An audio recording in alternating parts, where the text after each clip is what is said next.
오늘 이 저녁에도 오늘 함께 보실 하나님의 말씀은 창세기 17장입니다. 창세기 17장 1절에서 16절까지의 말씀입니다. 창세기 17장 1절에서 16절까지의 말씀을 제가 봉독해 드리겠습니다. 아브라함이 99세 때에 여호와께서 아브라함에게 나타나서 그에게 이르시되 나는 전능한 하나님이라 너는 내 앞에서 행하여 완전하라. 내가 내 언약을 나와 너 사이에 두어 너를 크게 번성하게 하리라 하시니 아브라함이 엎드렸더니 하나님이 또 그에게 말씀하여 이르시되 보라 내 언약이 너와 함께 있으니 너는 여러 민족의 아버지가 될지라.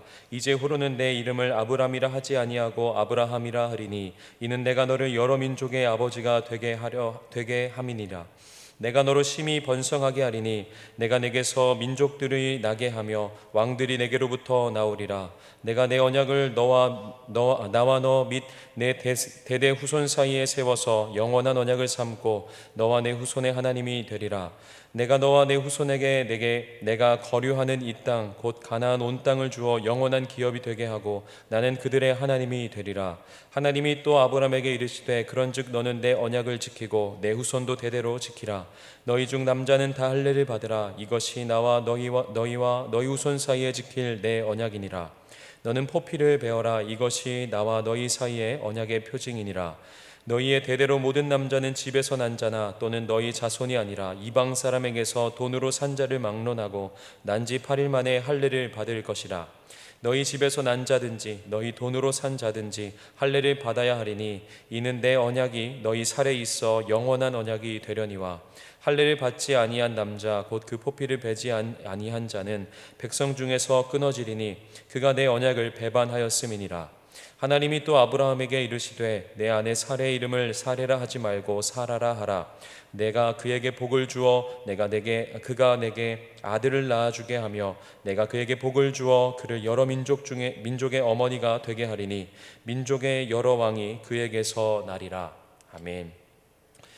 각 처소에서 예배드리고 있는 우리 사랑하는 은평의 모든 권속들 가운데 하나님의 은혜가 함께하기를 기원합니다.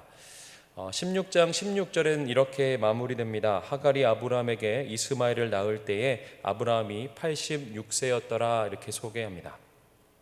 그리고 17장 1절은 이렇게 시작합니다. 아브라함이 99세 때에 라고 시작하면서 성경의 차이는 한 절이지만 13년이라는 시간의 간격이 있습니다. 그런데 성경은 그 13년이라는 이 시간을 침묵하고 있고 생략하고 있습니다. 그 13년 동안 아브람과 사레 또 하갈과 이스마엘에게 중요한 일들이 그들에게는 있었다라고 기억할 수는 있지만 성경은 기록하지 않고 생략하고 있는 것이죠. 우리에게도 그런 시간들이 있습니다. 나에게는 굉장히 중요한 일들이었고 나에게는 굉장히 의미 있는 그런 사건이었지만 하나님 편에서 볼 때 별로 그렇게 대단하지 않을 수 있는 그런 일들이 시간들이 있다라는 것이죠. 그래서 성경은 늘 중요하고 강조하고 있는 것은 하나님과의 관계입니다. 하나님 안에 있는가, 그 사람이 하나님 편에 살아가는가, 이것을 중요하게 생각합니다. 15장에서 엘리에셀을 상속자로 여긴 아브라함에게 하나님께서 후사를 약속하십니다.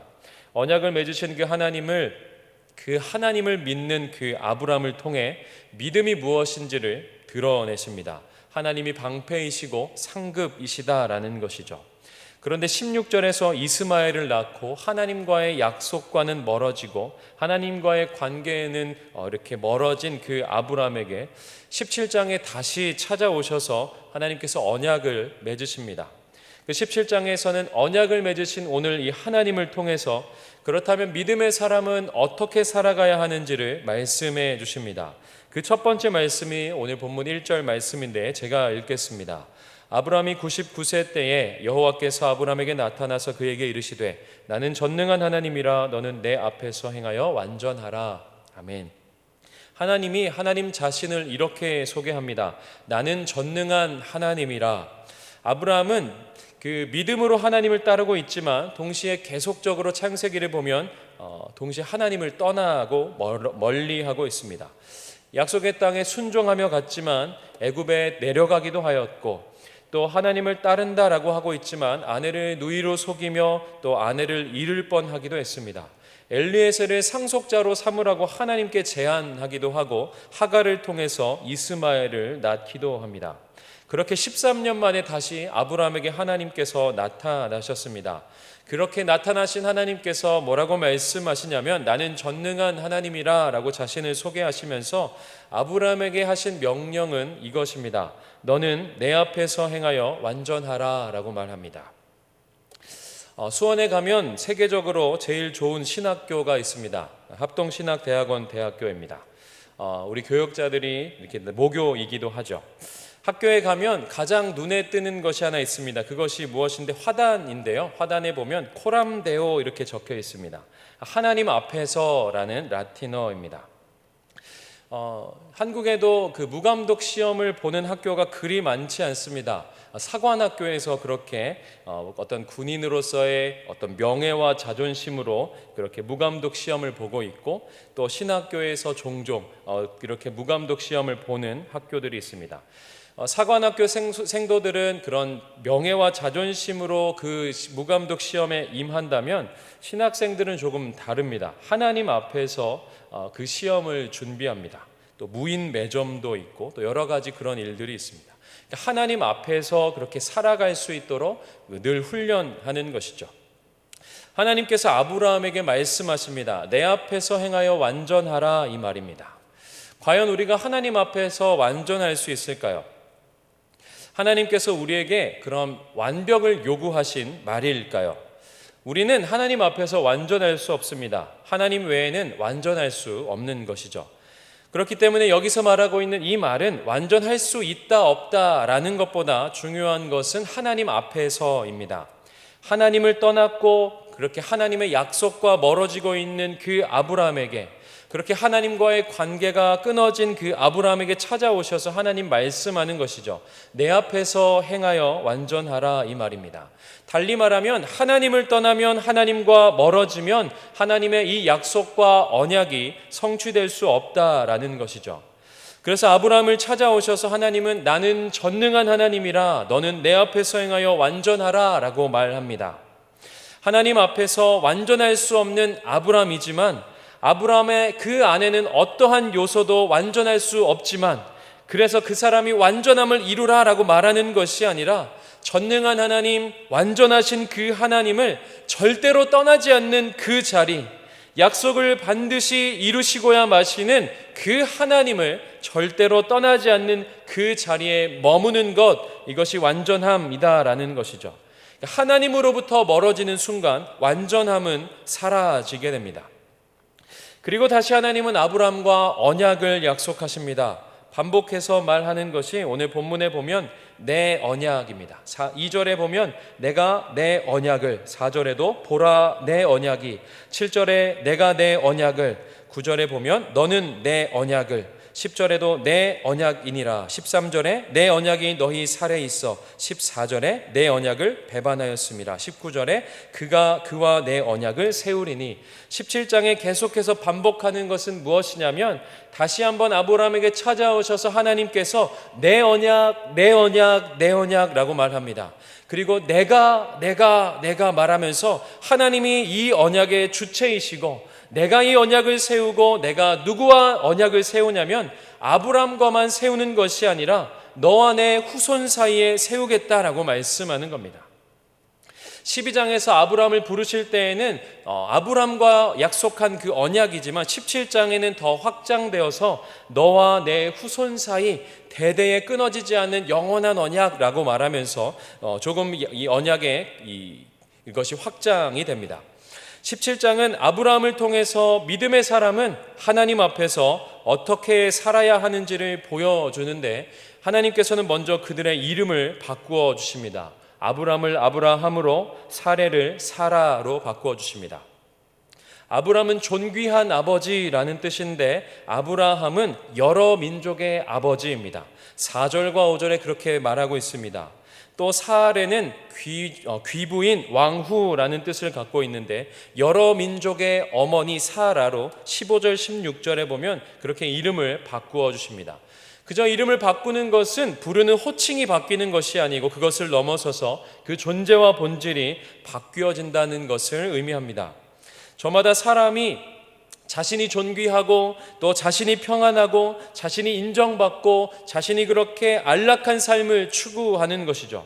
그렇게 존귀하게 살았고 왕후처럼 귀부인처럼 살았던 아브람과 이 사례를 갈대아 우르에서 주님께서 가나안 땅으로 열국의 아버지와 어머니로 그 생명을 낳고 은혜가 흘러가는 그런 자들로 믿음의 사람으로 부르시는 것이죠.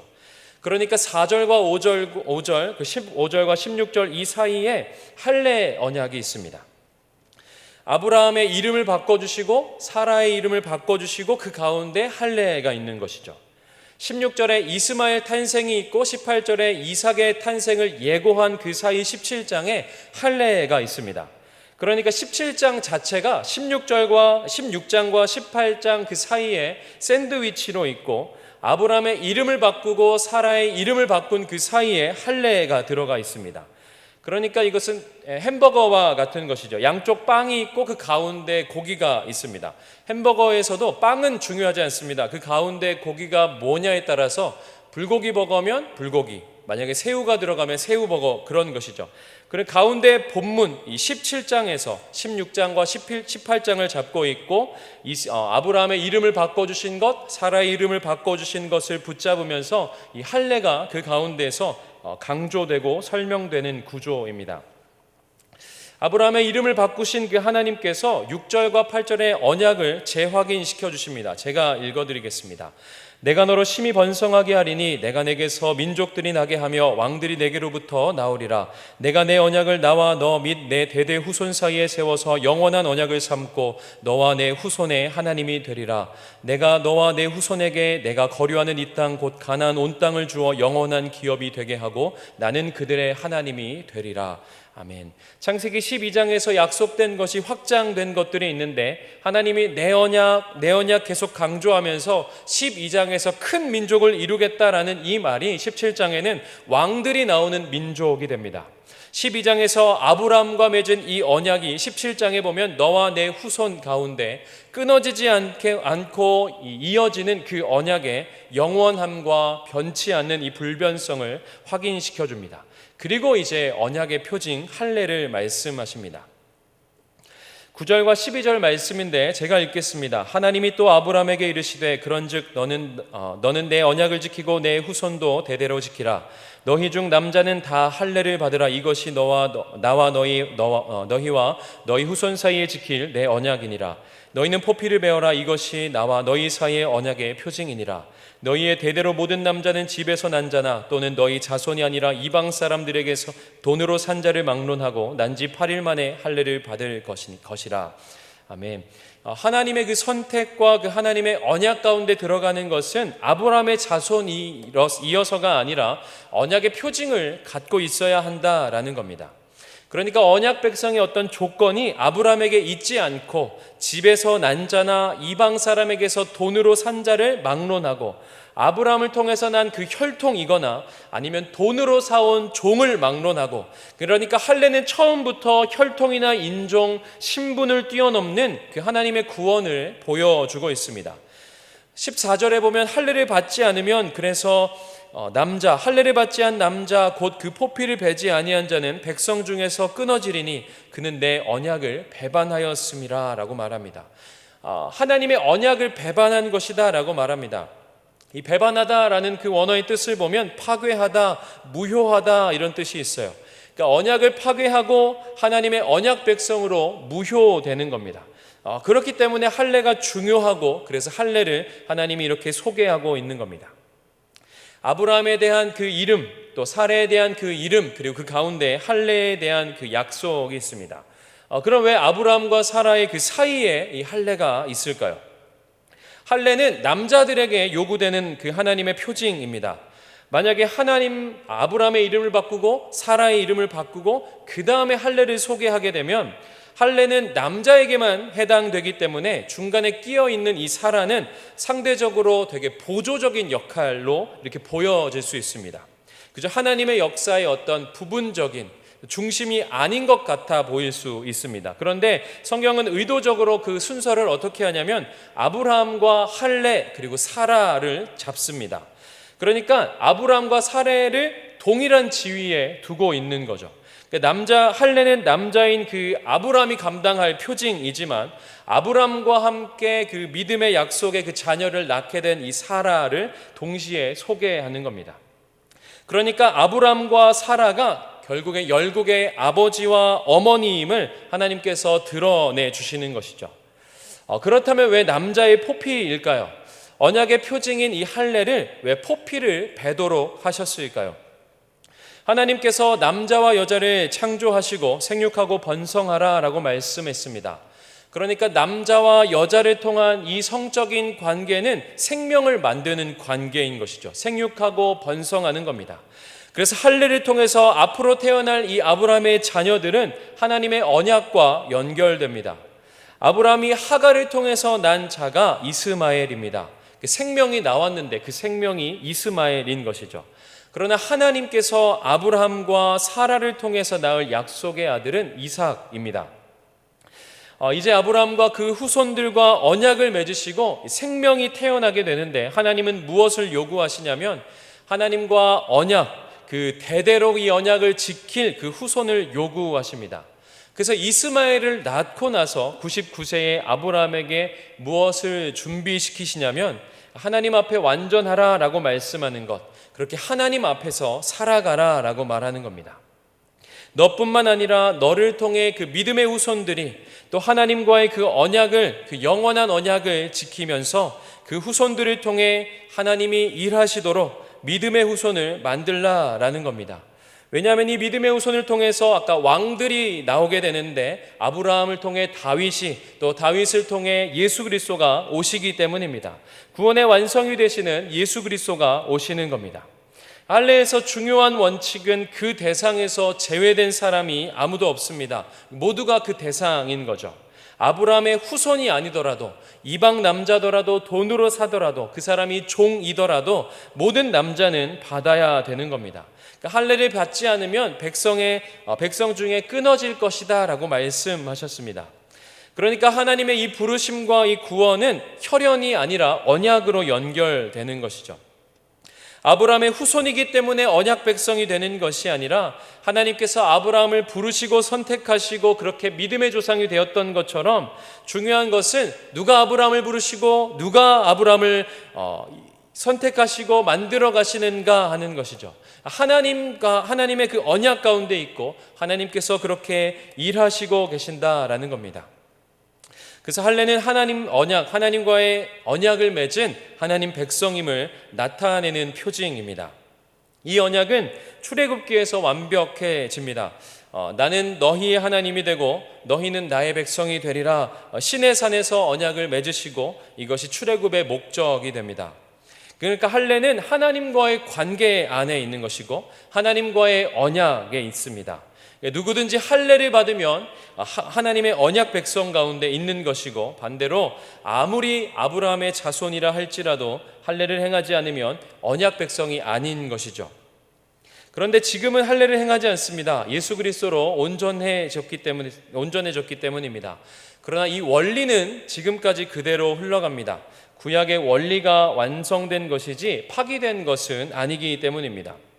이스라엘 백성이 홍해를 건넌 사건은 사도 바울은 세례라고 표현합니다. 고린도전서 10장인데 제가 읽겠습니다.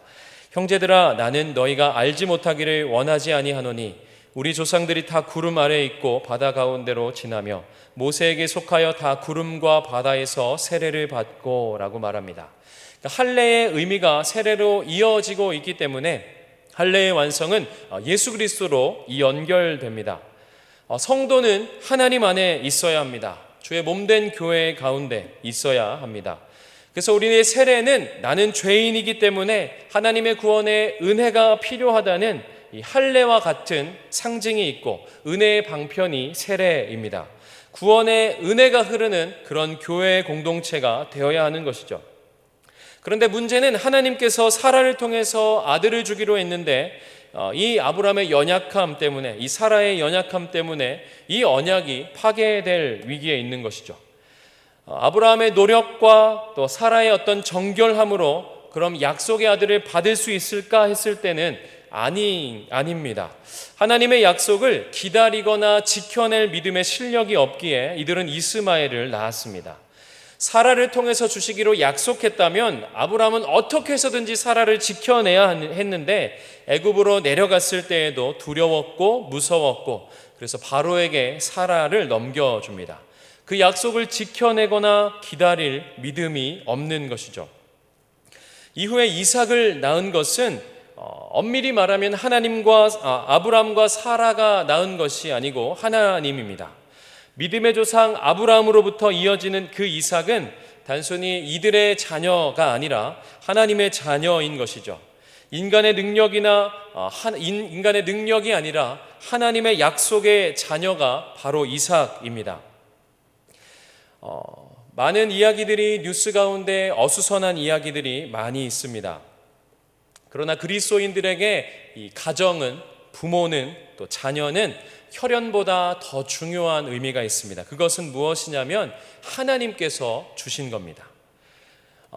태어날 때 부모를 선택하는 사람이 없고 태어나면 그 자녀를 아무도 선택하지 않았죠. 낳고 보니 이런 아이였고 태어나 보니 이런 부모가 있었던 겁니다. 하나님이 주신 것이죠. 그러니까 부모에게 정말 중요한 그런 삶이 있다면 하나님이 주신 그 선물, 하나님이 주신 그 생명을 잘 양육하고 키워나가는 겁니다. 드라마나 많은 영화들의 대사 가운데 이런 대사들이 있습니다. 내 인생을 살지 못했다라는 것이죠.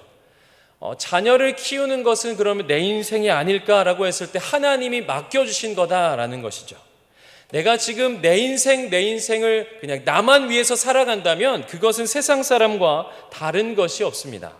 하나님께서 내게 맡겨주신 자녀들, 하나님께서 비록 고단하지만 내게 맡겨주신 그런 일들, 그런 자리들을 하나님이 살아가게 하신 것, 그 자체가 우리의 인생이고 우리의 삶이다라는 겁니다. 아브라함의 연약함 때문에, 사라의 그런 부족함 때문에 하나님 그 언약이 깨질 위기 가운데 하나님 다시 찾아오셔서 약속하시고 내가 전능한 하나님이니 내 앞에서 완전하라, 나를 떠나지 말라, 내 앞에 있어라 라고 말하셨던 그 하나님께서 할례를 말씀해 주시고 그 할례를 행하라 라고 말씀하셨을 때에 23절에 보면 아브라함이 이렇습니다.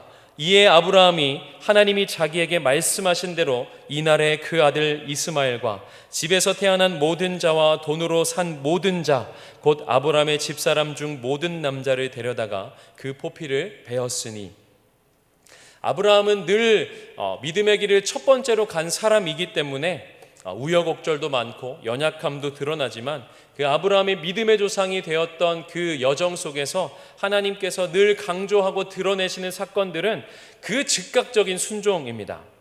말씀하실 때 12장에서 바로 하나님의 말씀을 따라 본토 친척 아비 집을 떠나게 되고, 오늘 본문에서도 포피를 베어라 라고 하니까 자기에게 말씀하신 대로 그 포피를 베어버리고, 22장에서 이삭을 바치라 라고 했을 때 그냥 여지없이 하나님의 말씀에 순종하여 그 길을 떠납니다. 하나님께서 아브라함을 부르신 그 목적은 아브라함에게 믿음의 길을 걸어가게 하신 것이고, 동시에 믿음의 후손들이 걸어가야 할 그 믿음의 길을 그의 삶을 통해서 안내하고 인도하는 첫 번째 사람이 아브라함입니다. 그리고 더 중요한 이 목적은 그의 후손들이 또 그가 예수 그리스도께로 향하여 나아가는 것이죠. 믿음의 후손은 아브라함이나 이삭의 어떤 그 혈통으로 이어지지 않고 하나님의 언약에 있어서 하나님으로 말미암아 그 후손이 이어지게 됩니다. 골로새서 2장 11절 12절은 이렇습니다. 또 그 안에서 너희가 손으로 하지 아니한 할례를 받았으니 곧 육의 몸을 벗는 것이요 그리스도의 할례니라. 너희가 세례로 그리스도와 함께 장사되고 또 죽은 자들 가운데서 그를 일으키신 하나님의 역사를 믿음으로 말미암아 그 안에서 함께 일으키심을 받았느니라. 이제는 더 이상 손으로 하는 할례를 받지 않습니다. 대신 우리는 세례를 받는 것이죠. 이 할례가 예수 그리스도까지 가야 완성이 되는 겁니다.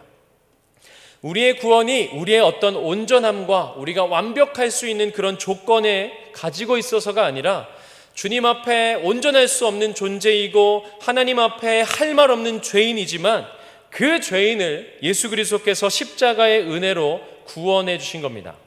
그러니까 할례를 통해서 예수님 안에, 하나님의 그 언약 안에, 하나님 안에, 그 하나님 나라 안에 하나님과 연결된 자로 있다면, 세례를 통해서 주님과 연합된 자로 주님 안에, 그리스도의 몸된 교회 안에 주님과 연결된 자로 살아가야 하는 것이죠.